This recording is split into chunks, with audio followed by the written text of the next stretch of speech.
마태복음 22장. 예수께서 다시 비유를 들어 그들에게 말씀하셨습니다. 하늘나라는 자기 아들을 위해 결혼잔치를 베푸는 왕과 같다. 왕은 자기 종들을 보내 결혼잔치에 초대받은 사람들을 불러오게 했다. 그러나 그들은 오지 않겠다고 했다.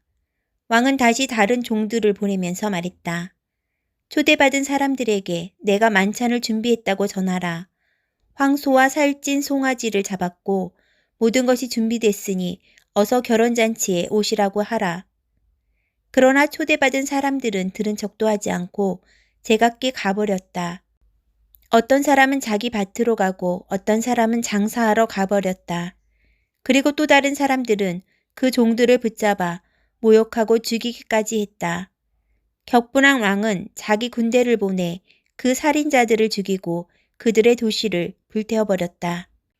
그리고 왕은 자기 종들에게 말했다. 결혼잔치는 준비됐으나 내가 초대한 사람들은 자격이 없다. 너희는 길거리로 나가 만나는 사람마다 잔치에 오라고 초대하라.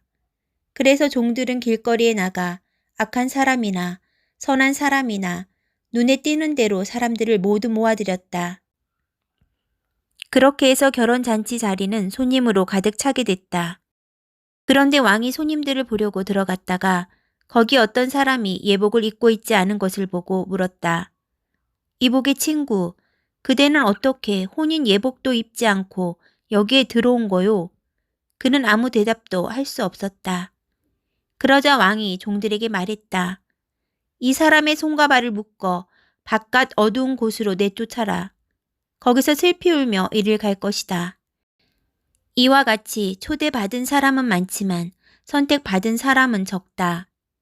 이에 바리새파 사람들이 나가 어떻게 하면 예수의 말을 트집잡아 함정에 빠뜨릴까 궁리했습니다. 그들은 자기 제자들과 헤롯 당원들을 예수께 보내 물었습니다. 선생님, 우리는 선생님이 진실한 분이시며 진리에 따라 하나님의 도를 가르친다고 알고 있습니다. 그리고 사람을 겉모습으로 판단하지 않기 때문에 사람에 의해 좌우되는 분이 아니신 것도 압니다. 그러니 말씀해 주십시오. 선생님의 의견은 어떻습니까? 저희가 가이사에게 세금을 바치는 것이 옳습니까? 옳지 않습니까? 그러나 예수께서는 이들의 악한 속셈을 알고 말씀하셨습니다. 이 위선자들아, 왜 너희가 나를 시험하느냐? 세금으로 내는 돈을 내게 보이라. 그들이 데나리온 하나를 예수께 보여드리자 예수께서 그들에게 물으셨습니다. 동전에 있는 얼굴과 새겨진 글자가 누구의 것이냐? 그들은 가이사의 것입니다. 라고 대답했습니다. 그러자 예수께서 그들에게 말씀하셨습니다. 그러므로 가이사의 것은 가이사에게 바치고 하나님의 것은 하나님께 바치라. 그들은 예수의 말씀을 듣고 경탄했습니다. 그리고 예수를 남겨둔 채 떠나갔습니다. 같은 날 부활이 없다고 하는 사두개파 사람들이 예수께 와서 질문했습니다. 선생님, 모세는 남자가 자식 없이 죽게 되면 그 동생이 형수와 결혼해서 형을 위해 자식을 낳아 주어야 한다고 말했습니다. 그런데 우리 가운데 7 형제가 있었습니다. 첫째가 결혼해 살다가 죽었는데 자식이 없었기 때문에 그 동생이 형수를 맡게 됐습니다. 그런데 둘째에게도 셋째에게도 계속해서 7째에 이르기까지 똑같은 일이 일어났습니다. 그리고 마침내 그 여자도 죽었습니다. 7사람 모두 그 여자와 결혼했으니 그렇다면 부활 때에 그 여자는 7 형제 가운데 누구의 아내가 되겠습니까? 예수께서 대답하셨습니다. 너희가 성경이나 하나님의 능력을 모르기 때문에 잘못 생각하고 있구나. 부활 때는 사람들이 시집도 장가도 가지 않는다. 그들은 하늘에 있는 천사들처럼 될 것이다. 그러나 죽은 사람의 부활에 대해 말하자면 하나님께서 너희에게 하신 말씀을 읽어보지 못했느냐. 나는 아브라함의 하나님, 이삭의 하나님, 야곱의 하나님이다 라고 하셨으니 하나님은 죽은 사람의 하나님이 아니라 산 사람의 하나님이시다. 우리가 이 말씀을 듣고 예수의 가르침에 놀랐습니다.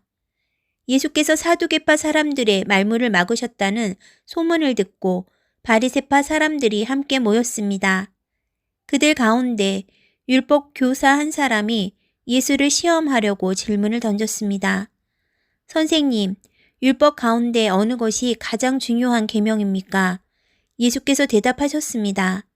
내 마음을 다하고 내 생명을 다하고 내 뜻을 다해 주 내 하나님을 사랑하여라. 이것이 가장 중요하고 으뜸되는 계명이다. 그리고 둘째 계명도 이와 같다. 내 이웃을 내 몸처럼 사랑하여라. 모든 율법과 예언자들의 말씀이 이 두 계명에서 나온 것이다. 바리새파 사람들이 모여 있을 때 예수께서 물으셨습니다. 너희는 그리스도를 어떻게 생각하느냐? 그가 누구의 자손이냐? 그들은 다윗의 자손이십니다. 하고 대답했습니다. 그러자 예수께서 그들에게 말씀하셨습니다. 그렇다면 어떻게 다윗이 성령의 감동으로 그를 주라고 불렀느냐? 그가 말하기를 주께서 내 주께 말씀하셨다. 내가 내 원수들을 내 발 아래 굴복시킬 때까지 너는 내 오른편에 앉아 있어라 고 했다. 다윗이 그리스도를 주라 부르는데 어떻게 그리스도가 다윗의 자손이 되겠느냐? 그러자 아무도 예수께 한마디 대답조차 할 수 없었습니다. 그날 이후로는 감히 예수께 묻는 사람이 없었습니다.